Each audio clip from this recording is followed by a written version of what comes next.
Hello guys! The main part of this video, the whole technical interview is in English, but you also will face with intro, which will be in Russian language. Don't hesitate to skip this part if you don't understand Russian language. Just go straight into the technical part. So, I hope you will enjoy this video. Ребята, всем привет, это Давжим, и сегодня у нас тестовое собеседование на позицию сеньор C# разработчик. И в качестве интервьюера у нас Кадыров Тимур и наш бесстрашный кандидат Сираев Алмаз. Ребята, спасибо огромное за то, что согласились поучаствовать и провести этот ивент. Собственно говоря, не будем терять время, передаю слово нашему интервьюеру. Да, так, всем привет. Okay, hi Алмаз. Hi, Timur. Yeah, thank you for joining us today. So, how are you? How are you feeling? Yeah, I'm doing good. Thank you. And what about you? Yeah, I'm fine, good. And the weather also good. It's sunny day, so Yeah, mine as okay. well. Okay, so first of all, let me introduce myself. My name is Timur, and I'm a senior software developer. So for the past 6 years, I've been focusing on the .NET Backend development, especially in the retail sector. And before that, my experience was focused around mobile development as well, especially in Android, with Android, yeah. And today we are going to conduct an interview for a senior .NET Backend position, yeah.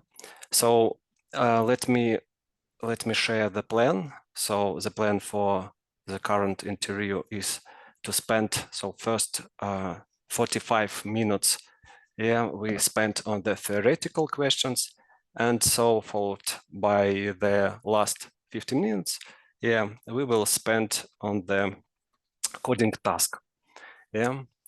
So Okay. So before we proceed, could you please introduce yourself and please share your experience? My name is Almaz, and I've been working as a developer for about 12 years. And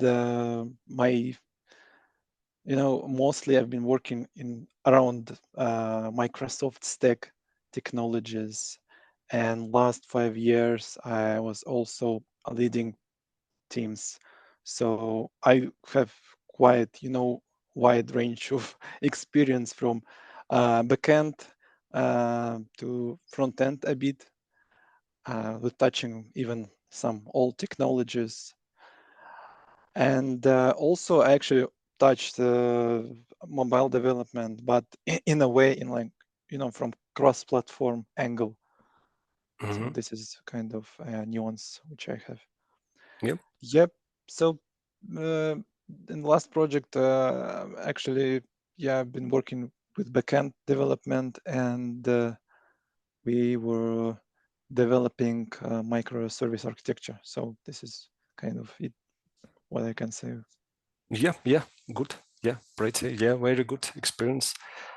So let's move on to the technical questions. Okay. Are you ready? Yeah. Okay, so I think let's get started from the data structures. And so can you please explain how a dictionary works internally in C#? Dictionary is actually a very time-effective collection if it used properly. So the first thing you need to care about is to have a proper type for a key in your dictionary, because what a dictionary actually does, it calculates a hash code for each of the key that you have in the dictionary, and by this hash code you access buckets of the dictionary. And it's crucial to have as unique hash code as possible, because in such way you will avoid collisions. So yeah, but if you have, let's say, a few elements with a few keys with the same hash code, then dictionary inside it tries to get an element not by it tries to get an element from the dictionary not by a hash code, by just comparing the one that you want to achieve with the one that we have in the bucket list and in the buckets. And buckets, they're connected through to the bucket. Inside it has a linked list, and it actually populated if you have more than one hash code associated with this key. And in worst scenario, that in the best scenario, the time for accessing dictionary is in all notation is all one, but in worse it's all by n. Yep. Yeah, Good. So yeah, I think let's move on to the garbage collector section. okay. Can you please explain me about reference and value types? Yeah, what the differences, and yeah, when we use reference types, when we use value types, and why we use such types. What's the Yeah. pros, cons? Okay. Each type. Okay, so basically the main difference is that value type, like any variable or value type, it points to the whole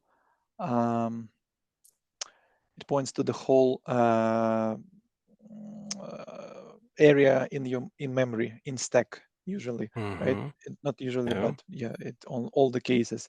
So you have let's say as there is a special type in C# called struct, or like other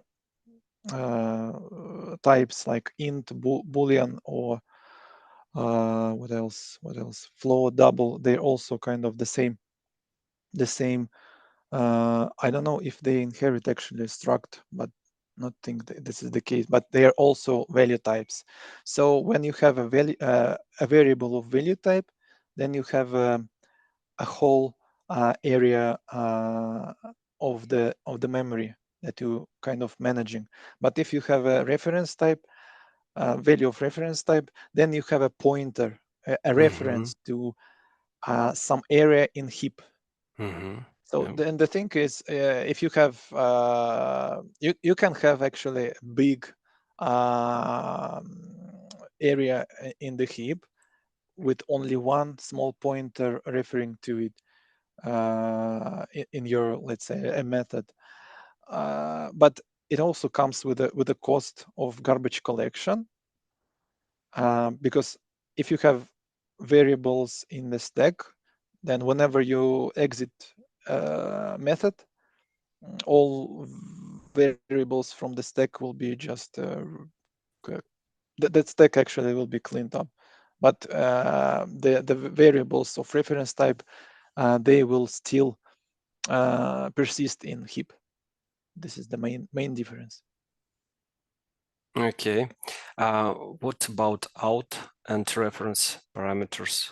If we consider this case, what's the difference and how we maybe initialize these types? Yeah, what the different and you mean ref and out keywords? So yeah, okay. Which we can use in the method, for instance. These are special keywords that allow you to to manage your variables of value type in the same manner as you would do it with the reference types. So if you want to change something externally, if you want to pass a variable to the method and you want to change it inside this method, then you pass it with the using ref keyword. Yeah, it will be then changed, and after exiting this method, the variable will be the data of this variable will be changed as well, because otherwise you will just copy this variable into the method and it will not be changed out of this method. And the same for out, but out allows you to don't initialize this variable beforehand, but ref requires it. Okay, yeah. Let's move on. The next question, will be related with the garbage collector as well. And so, could you please, explain me the difference between third generation, second generation, and the garbage. So how many generations garbage collector has, and so what the maybe details do you know about that?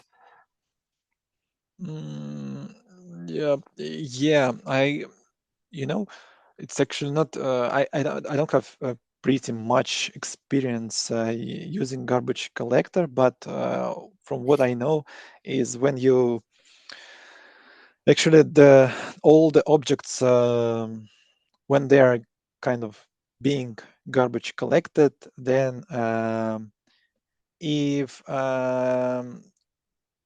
actually garbage collector actually scans all the references if they have any references from the garbage collector roots, and if that's the case, then garbage collector moves these objects, not variables but objects, to the generation 0, if I'm not mistaken. And then there are some triggers that make, again, there are some conditions that may trigger garbage collection second time, and actually more times. But and if the objects from generation 0, if they kind of resisted against a second garbage collection, then they go to the generation 1, and then actually forward to generation 3 after like several garbage collections. But if they kind of garbage collected finally, then they just get away from the garbage collector. And the thing is, there is a kind of hypothesis that was made when garbage collector was engineered, that if the longer the object persists in the memory, there are less chances to free a memory from that object, if I'm not really mistaken. But actually there is another thing that garbage collector tries to defragmentize the memory that we have to optimize it, because so you told that the object they are forwarded from the or between generations, and maybe do you remember or do you know how they forwarded from the, for instance, from second generation, from 0 generation to the third generation, or from first to second generations?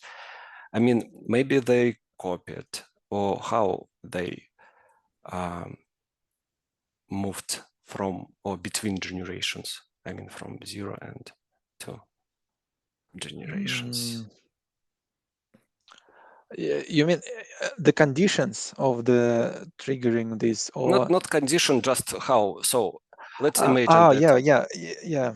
I got your question. Yes. So the answer for this is garbage collector. If I'm not mistaken, it actually marks these objects internally that this object belongs to this generation. This object belongs to this generation. Does this answer the question? No. I mean how the for instance, if a garbage collector decided to move the objects from the 0 generation to the 3rd generations. So how these objects are moved to the next generation? I'm not sure. I mean, if they're they actually copied moved. maybe, or maybe the pointers is shifted. I mean, pointers of the memory or address of the memory. How or they just maybe shifted, or copied. I know that there is a kind of special stage in garbage collector called defragmentation, and for sure this object, they're not copied because there is no special memory for these kind of objects. But with the garbage collection, obviously it has references to these objects, and these references, they point to the area in memory.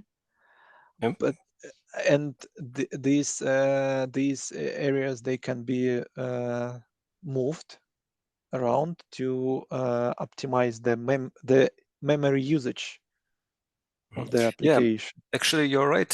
So the objects are not copied because of its very expensive operation. Yes, and so if we would move such a big amount of objects every time, it will be allocated on the system, on the CPU, and so on.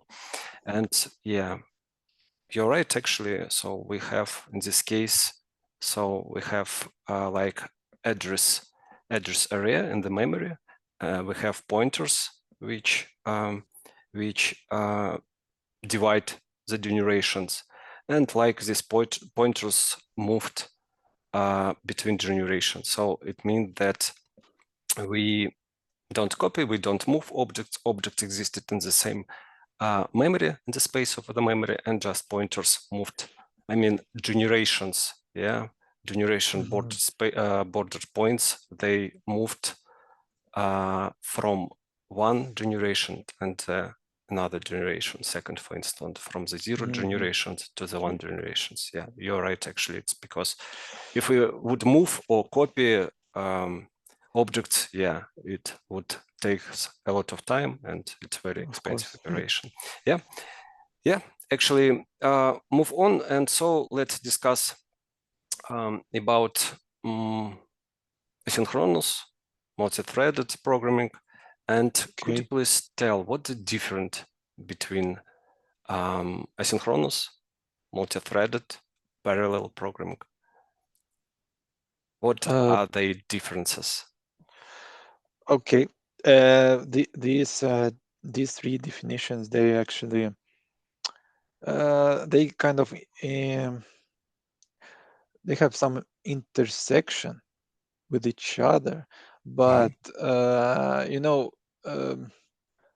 let's say parallel programming is when you can consider this as a in real life, in real code, we can say like we want to download multiple files, right?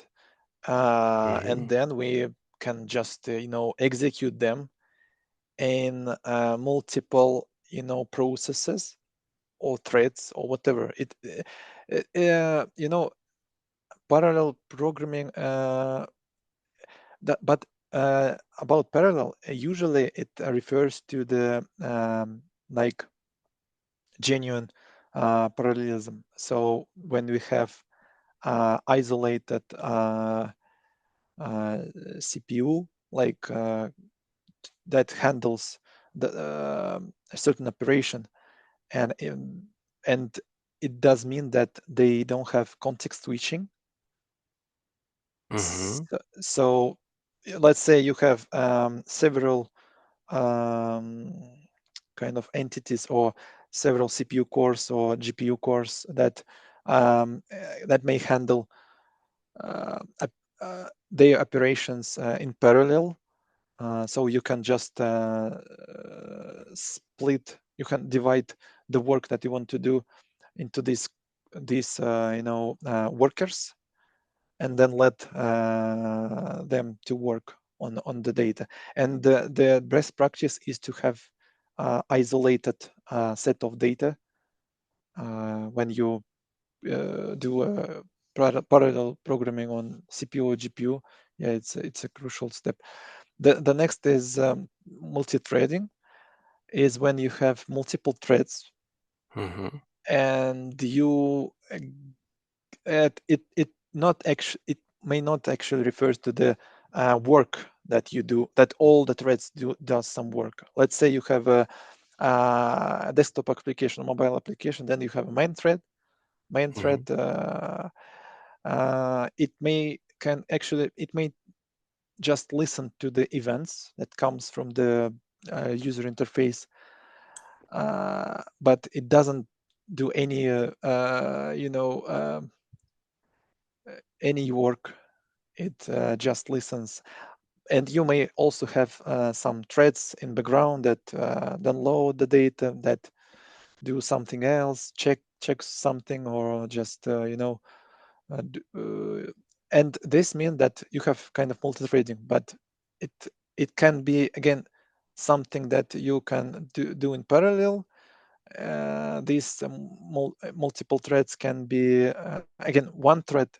Multi-threading doesn't necessarily mean that you execute all the let's say processes on a different CPU cores or GPU. You can do it on the single one, and there is a special mechanism called context switching. Context switching, when you have a single process but multiple threads, and the process just switches from one thread to another with any tiny periods of time. And for us, as for users, it doesn't feel like it switches. You see that it can in a way that it does it in parallel. And asynchronous, the last thing is when you do something on the main thread or just some certain thread, and you want to let's say delegate something to another process, to probably another thread or process. You want to just download something from internet, or call a query a database or whatever, and then you can execute this operation asynchronously, so it doesn't block the main this given thread. Yep. Okay. What do you know about thread pool? What's the purpose of the thread pool? Thread pool. Yeah. Yeah, thread pool is a special. Actually, allocating a new thread is a quite expensive operation because it's associated with some costs from operating system. It should register this thread on operating system level. But thread pool provides you a set of threads that you can reuse. So let's say you instead of creating a new brand thread, you just go to the thread pool and ask whether thread pool can give you a thread from its pool. It's already allocated, so it doesn't cost as much. And then you get this thread. You can just start using it immediately and give it some work. Yeah. Okay. When we use async await in C#, why async await was introduced?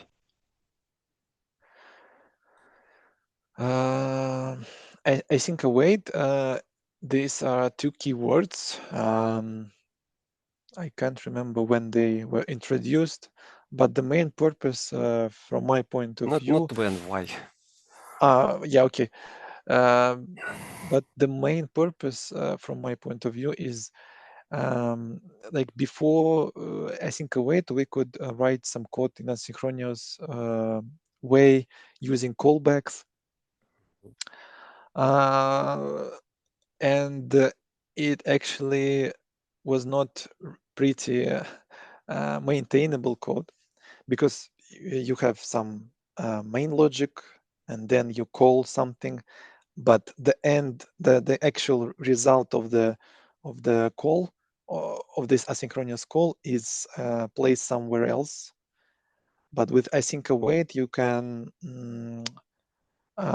like if your method is marked as async, inside this method you can call await, and then after that you call asynchronous method, and instead of handling this somewhere else in the code, it will the result of this method is handled beneath, like below of the line where you call await, and the same applies for all the await methods. But the method should be marked as async to use such feature. Compiler does some magic around async await. It converts it to state machine with inside it, it's a kind of switch case, and depending on whether the task was completed or not, it generates there is some code associated on intermediate language level, but I don't really know all the details. But the thing is, like, when you have this nice structure of the async await, it actually inside it generates to the state machine. Yeah. Okay. Yeah. Let's proceed, and I think let's discuss maybe databases. Okay. Yeah. What are indexes? Yeah. And which indexes do you know, and why we use indexes? What's the purpose? Actually, the indexes, they can drastically help us, like drastically reduce the time of querying the data from the database by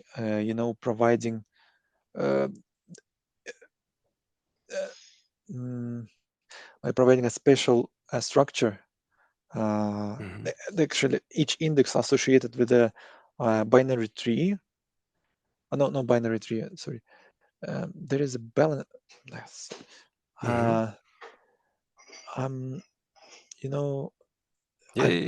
I think there is a special structure, and it actually stored in the file system.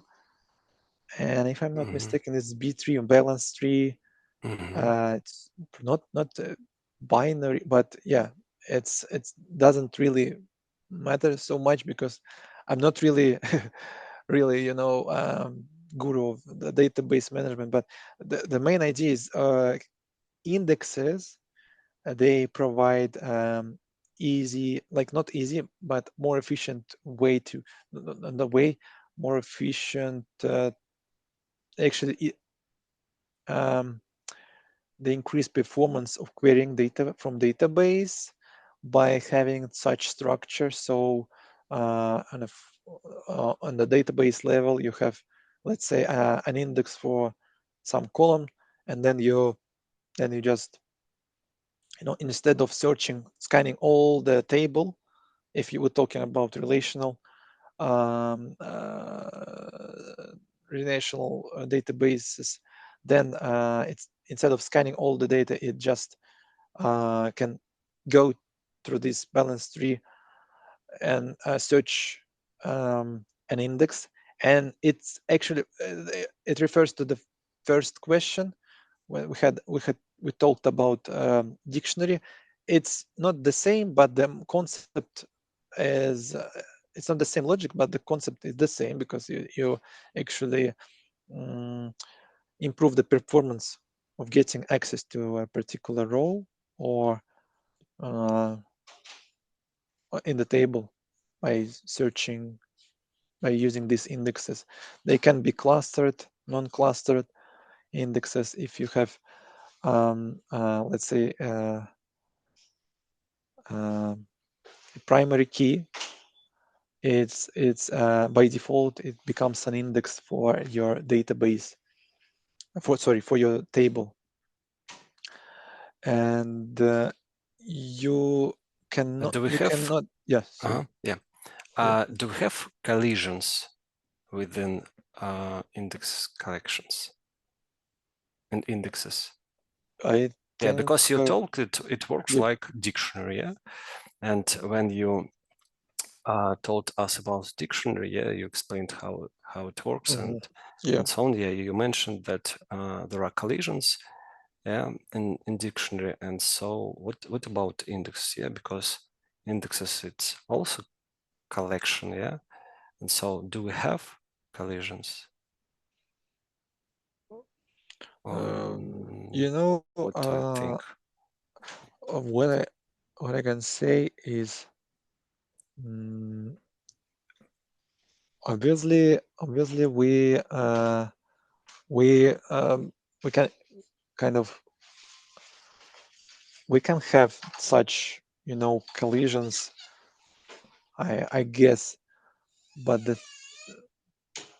what exactly? Indexes.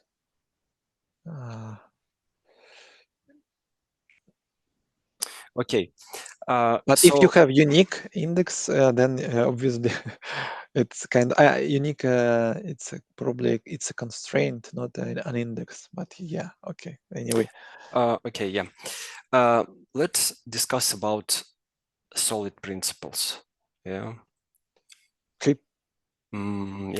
Yeah. Just can you please explain the solid principles and to give some examples, maybe when you use or used in your career the solid principles, and why the solid principles was given us. So yeah. Yeah. Solid principles, they stands for single responsibility, open closed, risk of substitution, like the interface segregation and dependency inversion. And yeah, they actually help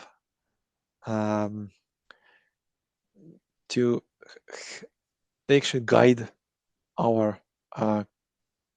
us to make a better structure, a better architecture of our code.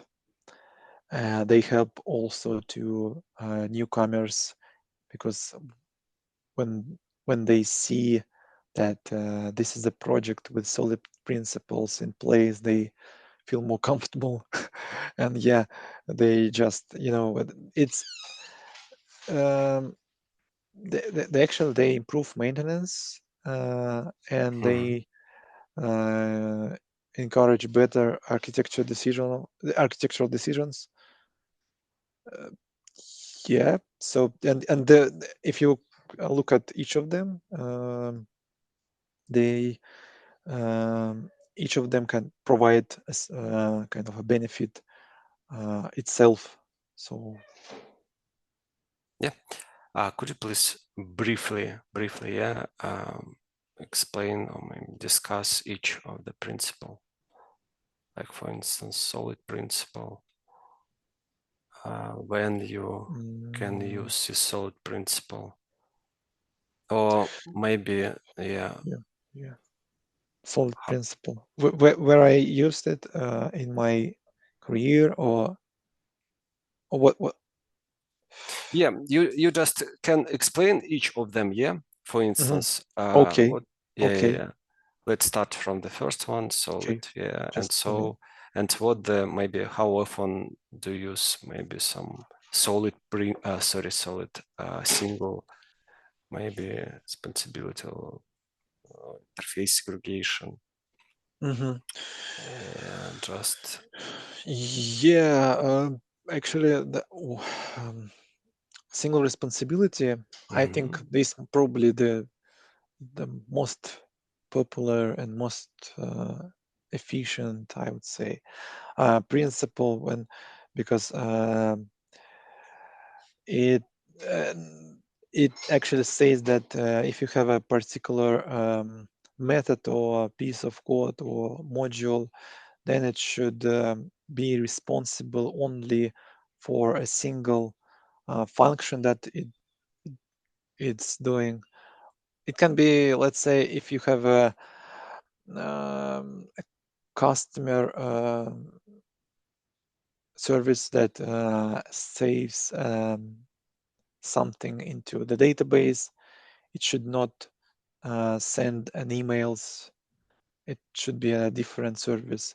So, and probably one of the best implementation of these principles is microservice architecture, because each service should be responsible only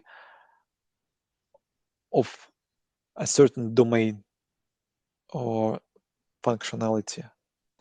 The second is open close principle. Then you have a code which is open for extension but closed for modification. Actually, when we look at the programming languages that have a inheritance, open close principle can be easily implemented by this inheritance. If you have a class, a base class, and you want to extend this class, right? Then you just do it, and in that case, you cannot change the base class. And if this base class is located in a separate library which you don't have access to, then it's actually it's one thing that you can do, extend this instead of rewriting the current code. Then list of substitution, this principle, then you, if I'm not mistaken, when you can, then you can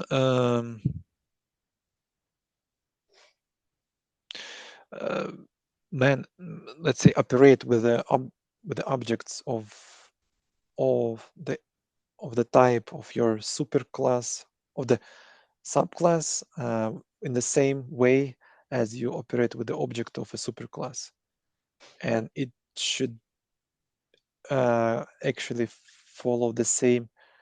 It should actually result to the same consequence. So if you have a rectangle class and you have a square class, there is a temptation to inherit square from rectangle. You will have height equals to width, and that's it. But it's a violation of list of substitution principle, because if you have a, let's say, an area method which kind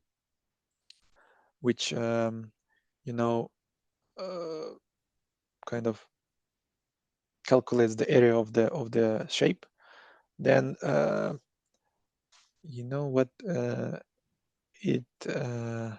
what it does, and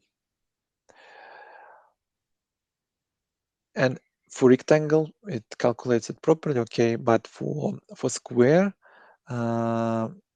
you cannot use the base implementation of Square, right? Probably this is the case. I'm probably just messing up with the explanation, but basically that if you violate this inheritance of the logic, then you violate this principle. The next is interface segregation. When you have a logic, it's actually good practice always to have interface. It's kind of a bit intersects with the first principle, single responsibility. But when you have an interface, which actually a contract for the some of the logic that you have, then it's better to have as minimal interfaces as possible, with only a few functions, ideally even one, but it's not so efficient. And the last thing, dependency inversion, when you reverse the way of controlling your dependencies in the application.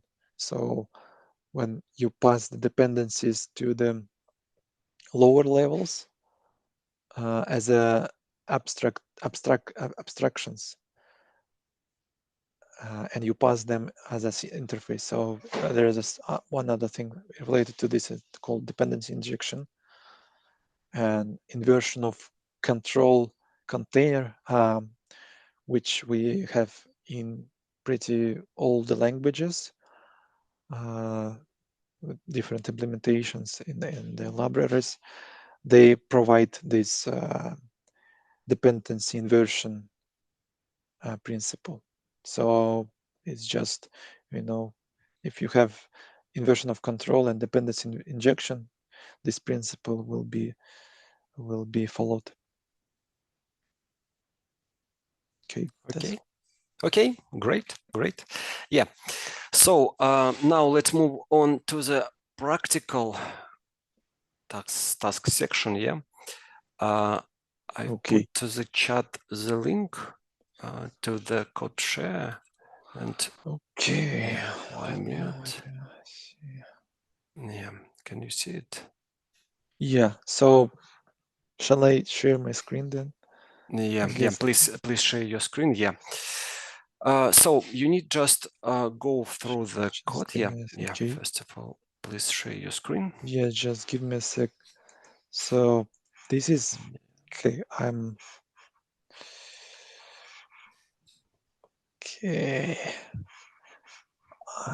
just looking. Yeah, this is the share screen button. I hope it's visible. Yep.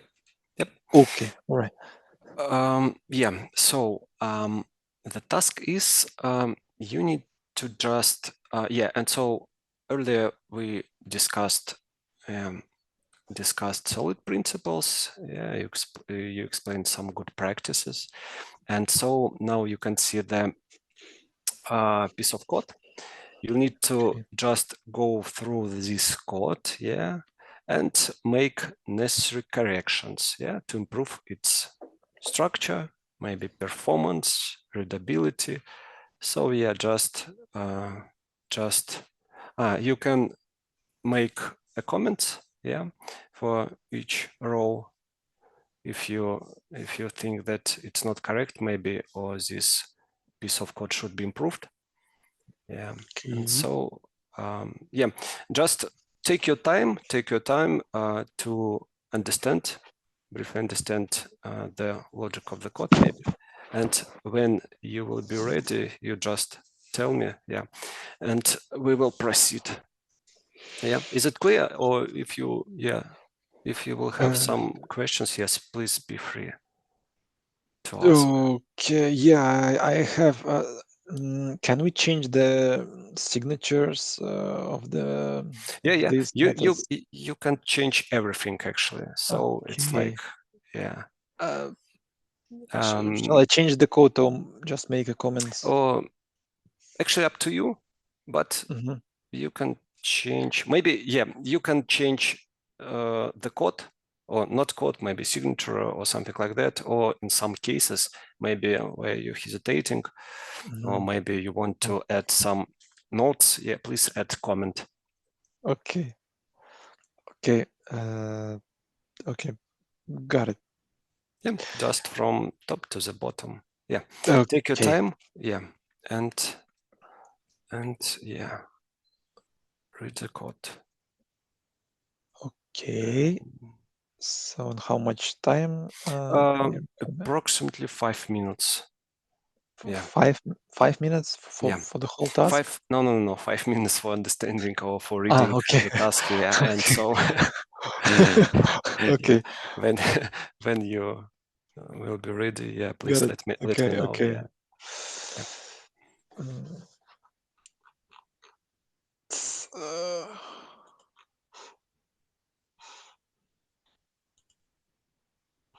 oh.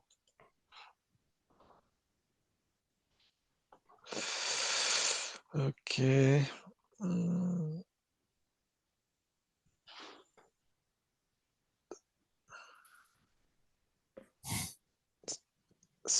Shall I just? I mean, I understood the task, so I can just make comments or changes while So explaining them, right? Or yeah. that okay? Actually, first of all, yeah, you need Uh, just briefly read the code.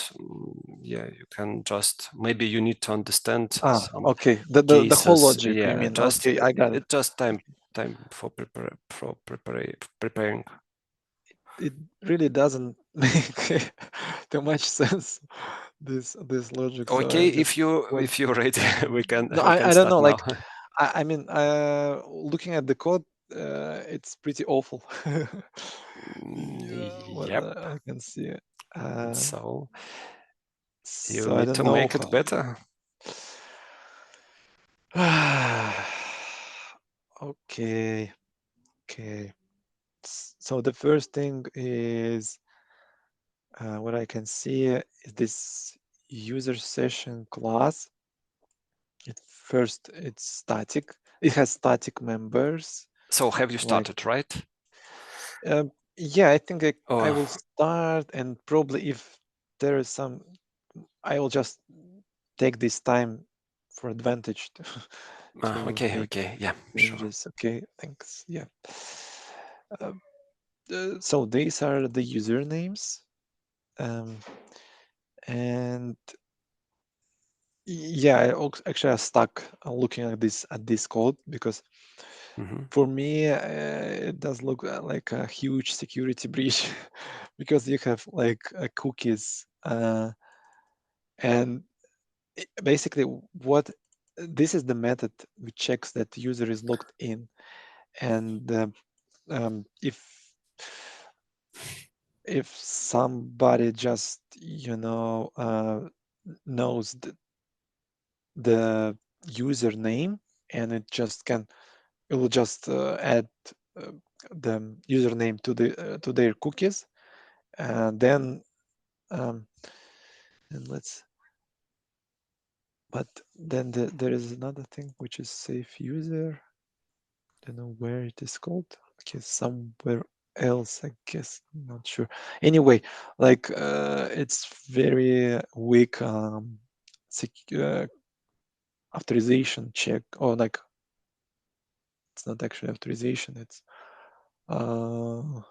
yeah, authorization, I would say. So when authentication, yeah, authentication, when we check that the user is logged in, then yeah, it refers to authentication. But anyway, it's very bad practice from security reason. So instead, actually, the usual way to check that it's through GBT token, or at least to, like, there was a method with called basic auth, but it's another security breach. So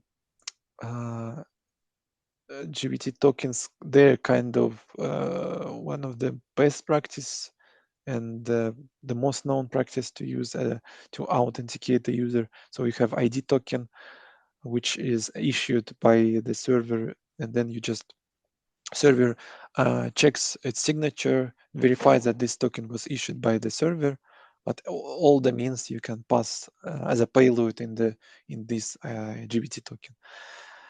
So basically, I can write to do replace with GBT, and I believe there should be a special package that you can just add instead of writing your own implementation.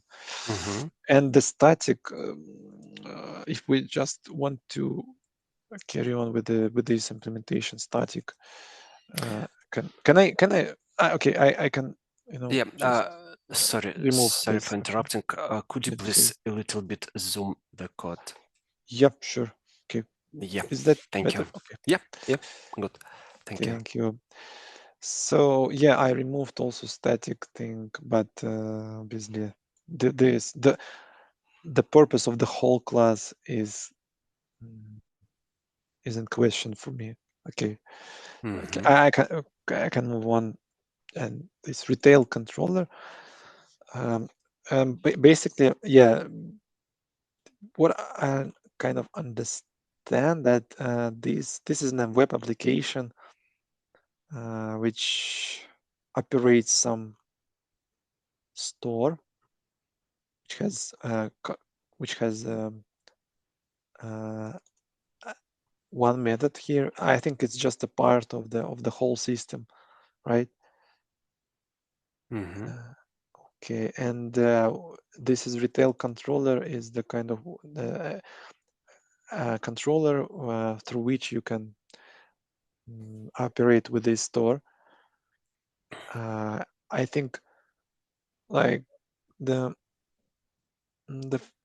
first thing is what I don't see there is no dependency injection here, so I would, you know, have this first thing. I would have this this class as an interfaces. Let's say I data access, but obviously the naming and the single responsibility principles are like another thing to consider, but at least we can have this interface. And the email service again, yeah, and I don't know why it's public. I mean, we could what I've seen in my practice that usually these fields, they're marked as read-only. So when they came from constructor, they are not actually changed. And this, you know, layer background service. Okay. Okay, this is the thing. And, you know, just email. Okay, let's do email service. Email service. Sorry. Mail service. So here, can I just, you know, add a comment, because I think we kind of sure. still be a bit more faster. Assign parameter fields to assign parameters to the fields, whatever parameters. Okay, and this should be okay. I will just probably it is used somewhere to do, but it's obviously it should be the same as these two above instances. Make private. Okay, then the next is this action in the controller.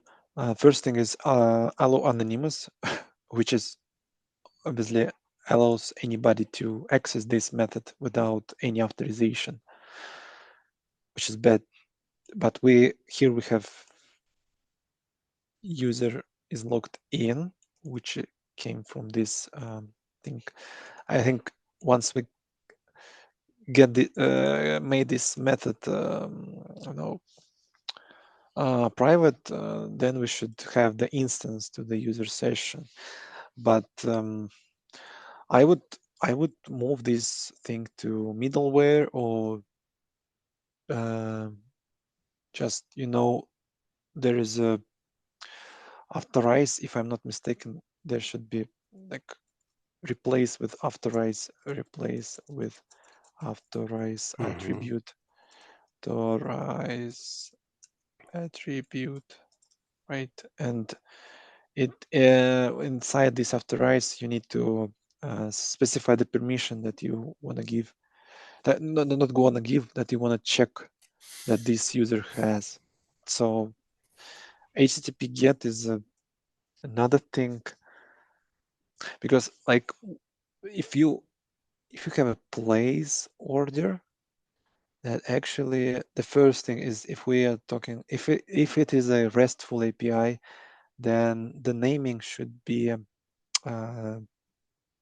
different, because this it should be a resource, and the resource should have known instead of a verb. So I would rename it as order, right? And make, as this is a kind of a thing that you want to add an order, then it should be a post. It's kind of goes from the semantic of the REST API. This is customer ID, which goes from the parameter. Okay, but probably it can be right from the body. It can be set inside this order. Okay. I don't know, like what we have in the order. Oh, we have this customer ID here. So I don't know why we should use. Okay, let's do it step by step. I mean, because like there are many things to do, and the retail controller also should be renamed to, let's say, something to order controller, rename to order controller. I think it should be better. Then okay, we have remove.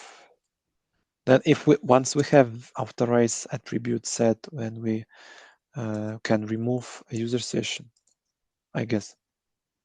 Okay, just go away. Remove user session.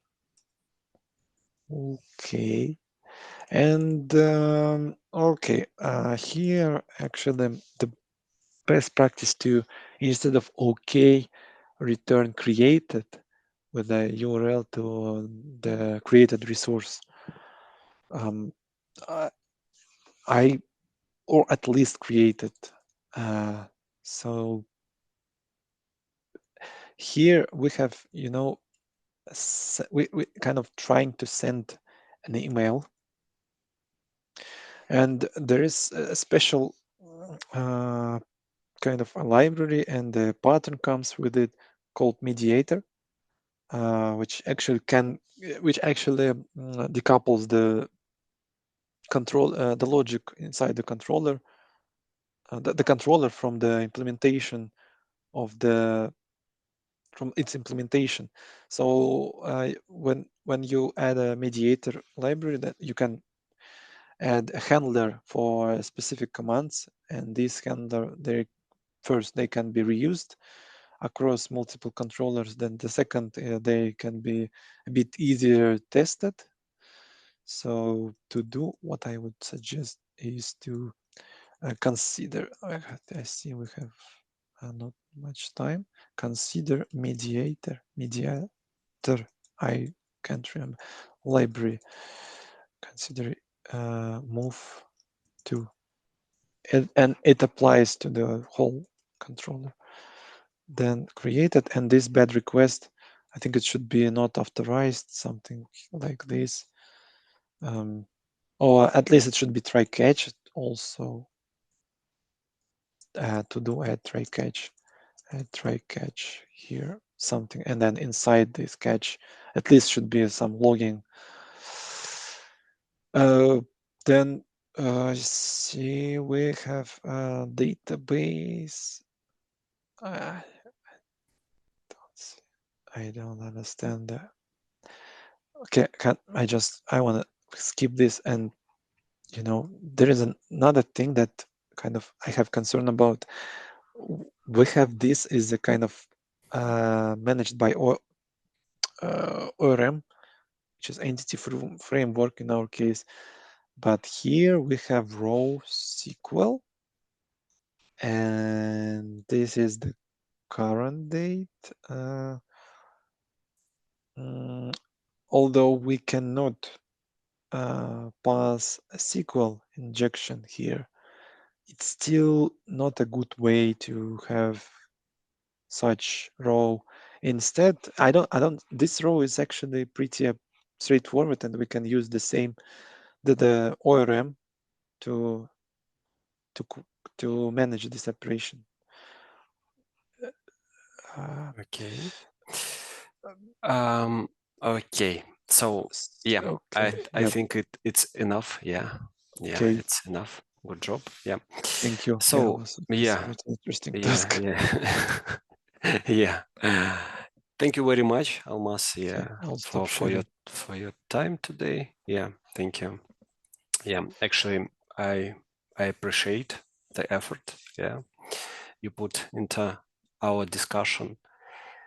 So actually, we'll get back to you within, I think, get back to you with effort within the next week. And yeah, so we'll provide you all details about our decision.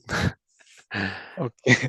Okay. Yeah. Thank you. That was really nice to talk to you. Yeah, it was a interesting interview.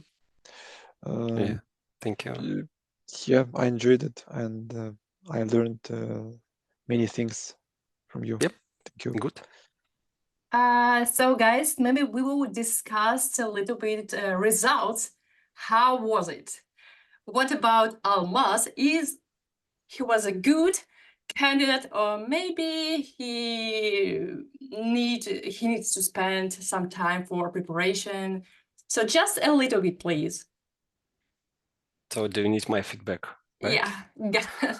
Yeah, actually, it was very good. Yeah, very good. I liked his answers. Yes, and especially I liked the coding section. Yeah, where he refactored the code with explanation. So he just discussed and comment each action. Yeah, which he made. So yeah. It was good and congratulations.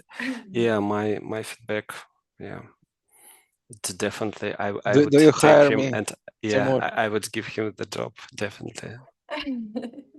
Okay, then we can discuss my salary expectations. Okay, in the next meeting. Yeah. Okay, thank you. Okay.